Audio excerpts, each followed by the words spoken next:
Good afternoon, everyone. Welcome to our channel. We are from Group A. I'm the moderator for today. My name is Zheng Shuyu. Here are the members of our group: Li Yifei, Good afternoon, Professor.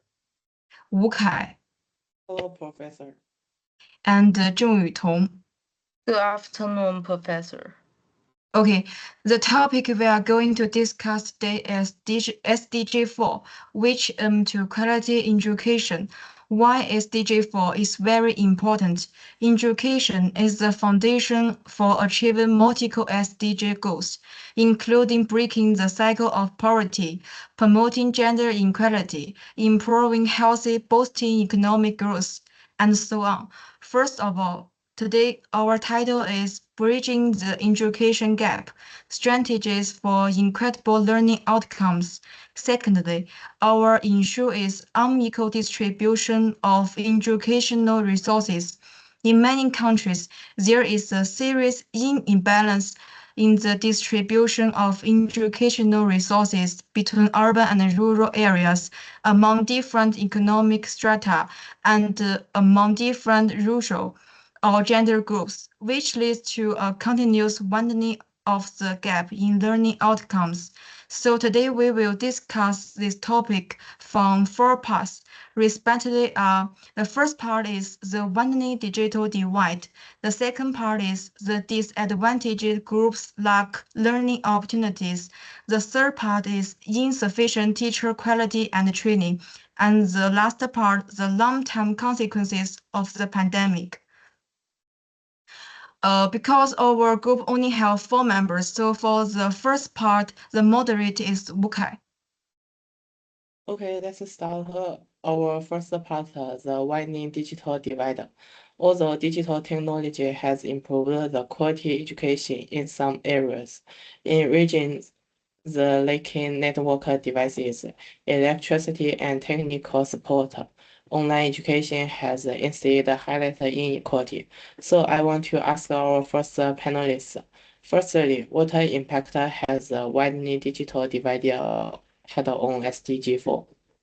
Okay, the widening digital divide has significantly determined SDG for quality education in several critical ways. Unequal access. Many students, especially in low-income, rural, and marginal communities, lack reliable internet devices and infrastructure. They miss out on digital resources like e-books, educational platforms, and interactive tools, widening the homework and learning gap. Deepening academic disparities. Without access to digital learning, disadvantaged students fall further behind peers. This disparity reinforces existing socio-economic inequalities and limits educational mobility. Handling digital literacy, SDG, emphasizes ICT skills for young and adults. The divide restricts digital literacy development, reducing access to lifelong learning and future job opportunities. The widening digital divide depends inequality by any disadvantaged student, internet access, and digital skills. The next question, could you give a few examples to prove your point? Sure. The first example, rural and urban students in India. In 2021, about 70% of children in India cities could study through online platforms. However, only 8% of children in rural areas could do so, as many of them do not have smartphones or stable mobile signals at home. The ACER report of India pointed out that a large number of rural students lost their basic reading, writing, and arithmetic skills within 2 years. The second example, Syrian refugee children. Due to the war, a large number of Syrian children are living in refugee camps and cannot attend regular schools. Although there are remote education platforms available, such as UN's Education Cannot Wait project, most children do not have access to smart devices or the internet. This has led to these children being digitally left behind during their crucial learning years. Yes, that's very sad. These examples are exactly a true portrayal of the theme. Okay, the last question, what should we do in the future? Okay, at the personal level, individuals can educate themselves and families in basic digital skills such as device use, online navigation, and safe practice. Participating in community workshops or volunteering as peer tutors helps spread skills locally. Society and communities should advocate for inclusive digital initiatives. Community centers acting as public access hubs offer affordable devices, connectivity, and training. Schools and business comprehensive policies invest in broadband infrastructure, subsidize internet and devices for low-income households, mandate digital literacy inclusive and ensure accessible content for all, particularly rural, disabled, or marginalized groups. Yes, I completely agree with you. We should cooperate to improve this issue from all aspects and perspectives. Okay, to summary, the widening digital divide impeding the SDG4 by depending educational inequality. Students without reliable internet or devices, especially in rural, low-income or marginalized community, miss out on digital learning opportunity and perform worse academically. Teachers in under-resourced schools lack both the training and insufficient infrastructure to integrate digital tools effectively, further reducing quality of instruction. So for the second part, the disadvantaged groups lack learning opportunities.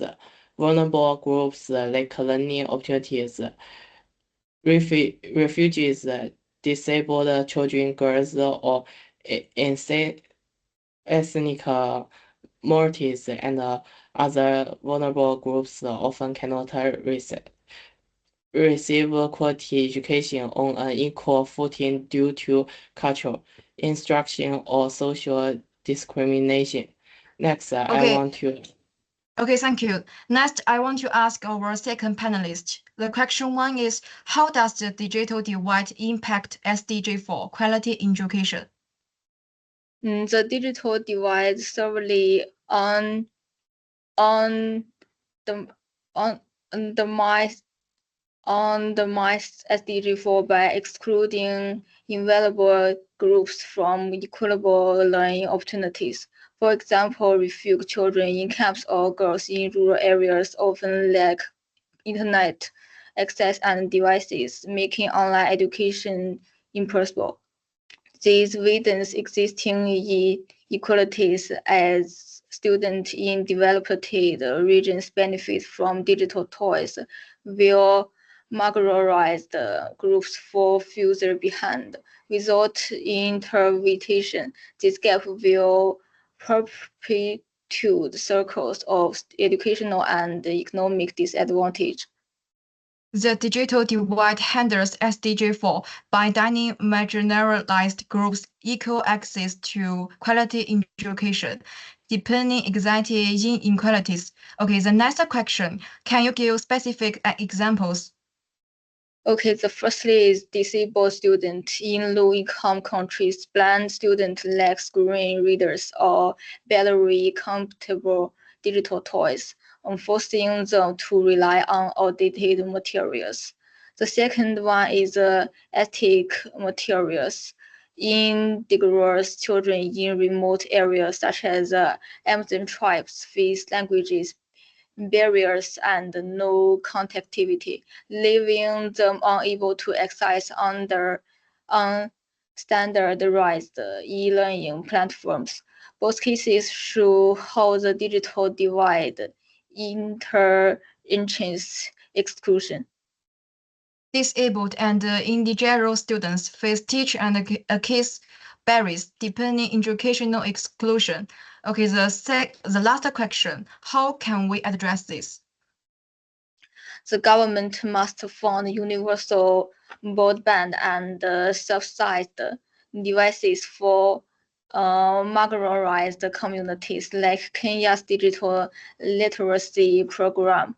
And the training is the teachers need digital pedagogy training to adapt resources for disabled children, such as the sign language videos. The local solution is a partner with Negos to develop offline-friendly toys, such as USB-loaded tablets for areas with no internet. The inclusive design is the tech companies should prioritize affordability and accessibility, such as low bandwidth apps in local languages. Closing the digital divide requires systematic collaboration to ensure no one is left behind in achieving SDG 4. Okay, thanks for Li Yifei. Your examples like blind students with all digital tools and indigenous kids facing language barriers clearly show how the digital divide hurts education inequality. Your solutions, from policies to teacher training, inclusive teach, offer a complete approach. This leads perfectly to next member topic on teacher training, because even when technology, teachers must know how to use it effectively. For the part 3, insufficient teacher quality and training in underdeveloped educational areas, the quality of teachers varies greatly, and then lack effective training. As a result, the teaching quality cannot be graduated, which in turn affects students' learning outcomes. Let's turn to panelist 3. I want to ask the question 1, the impact of insufficient teacher quality and training on the epidemic. During the epidemic, a large number of schools turned to online teaching. The quality of teachers and the level of training directly affect the effectiveness of online teaching. The gap in teacher quality between urban and rural areas was already large, and this gap was further widened through online teaching during the epidemic. Rural teachers adapted to digital devices and platforms more slowly, and students are in a more disadvantaged position. The online environment poses higher requirements for teachers' classroom management. Insufficient training makes teachers powerless in controlling classroom discipline, resulting in a decline in students' learning outcomes. Yes, during the epidemic, poor teacher training and quality worsened online learning, especially in rural areas, widening the education gap. So for the next question, can you give us examples of insufficient teacher quality and training? The quality of teachers has always had a large gap between urban and rural areas. During the epidemic, this gap was further widened through online teaching. Rural teachers adapted to digital devices and platforms more slowly, and students are in a more disadvantaged position. Children from low-income families and marginalized groups rely on schools to obtain learning resources. Insufficient teacher training makes it impossible for schools to improve effective support, leading to a further direction of educational inequality. Yes, these examples improve insufficient teacher quality and the training even more. The last question, what should be done for a social perspective in the future? Establish a regular and systematic hybrid online and offline teacher training mechanism to enhance teachers' digital literacy and teaching adaptability. Strengthen per-service training to ensure that new teachers possess the basic qualities to deal with educational emergencies. Developed a teacher support platform including online courses, templates, technical support teams, material health guidance, focus on supporting the training of teachers in rural and disadvantaged areas to promote educational equality. Okay, thank you. During the outbreak of the COVID-19 pandemic, the insufficient quality of teachers exposed the weak side of the education system and magnifying the impact of the education crisis in many aspects. Teachers lacking professional capabilities and systematic training found it difficult to quickly adapt to the online teaching mode, resulting in reduced teaching efficiency, poor learning outcomes for students, and impaired educational equality. Okay, the last part, the long-term consequences of the pandemic. The long-term consequences of the pandemic, the large-scale school closed during the COVID-19 period have further widened the education gap, with children from low-income families and developing countries being the most affected. Okay, I want to ask the panelists for question one. How exactly does the digital divide impact education quality globally? The digital divide makes education unfair for poor students. Many schools lack basics like electricity and internet, putting kids in rural areas far behind. Even cheap smartphones cost weeks of wages, forcing families to choose between food and technology. Without digital access, students miss out on critical skills like coding and online research, skills needed for good jobs. This creates a cruel cycle because they can't learn with technology. They end up stuck in low paying work, just like their parents. The gap between rich and poor keeps growing. The digital divide limits access and skills, depending global education and economic inequality. The next question, could you share some specific examples that show these problems in real life? Sure, in Nigeria, Africa's most popular country, a recent education ministry report showed that less than 20% of public primary schools have any internet access at all. In rural areas, the number drops below 5%. Many teachers report having to use their personal smartphones to try to download materials for students, often using expensive mobile data. In Brazil, researchers found that during the pandemic, about 30% of students in poor neighborhoods couldn't participate in online classes at all. Imagine trying to learn math when you only get 20 minutes of screen time per day and have to do it standing outside a community center to catch the Wi-Fi signal. Yes, these examples are more in line with the topic. The last question, what practical solutions can help bridge this education technology gap? First, governments must treat internet like electricity or water, something everyone needs. Kenya is doing this right by contacting schools first, which helps whole communities get online. For disease, Rwanda shows a smart way.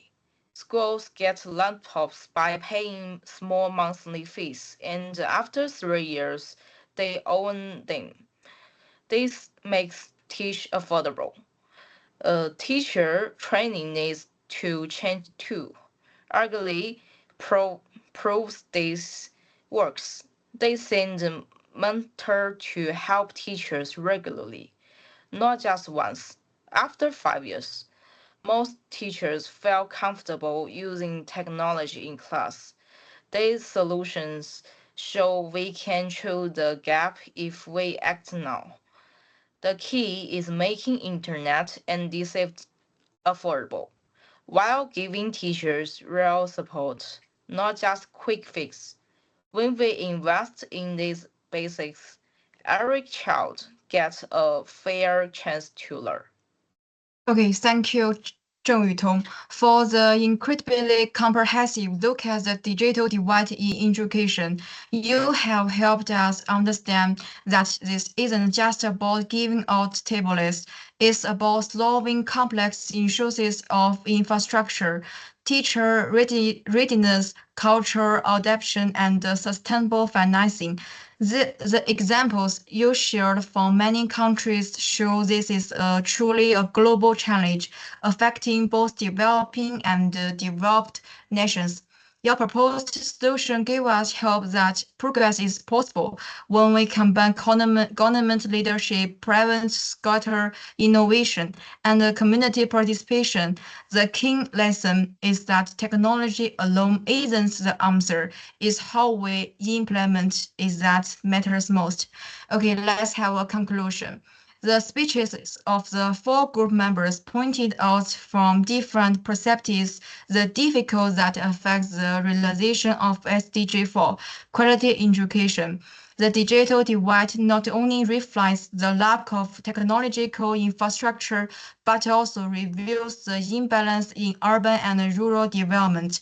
Future educational development should be based on inclusive digital infrastructure and centered on the popularization of technology to promote educational equality. The lack of educational opportunities for disadvantaged groups indicates that the education system still has deficiencies in cultural diversity and social inclusiveness. It is necessary to ensure the equal rights of disadvantaged groups through institutional design and establish an education system that is adaptable to multiple languages and cultures. The issue of teacher quality reflects the uneven distribution of educational resources and the weakness of the teacher development mechanism. It is advocated that a lifelong teacher development support system be established at the national level to promote the flow of educational tablets and professional growth among regions. The impact of the pandemic is the test of educational recovery, indicating that the current education system lacks an effective emergency response mechanism. Therefore, in the future, an elastic education system should be established, supported by blended learning combining online and offline, and contingency plans for educational crisis. So to achieve SDG 4, it is not enough to merely patch up the loopholes, but rather to promote a deep-level reconstruction of the education system and modernize its governance, so that education can truly serve as a bridge for lifelong learning and social mobility for all. Okay, this is all the content of our group discussion. Thank you for listening. Thank you. OK，没了。结束拜，辛苦了。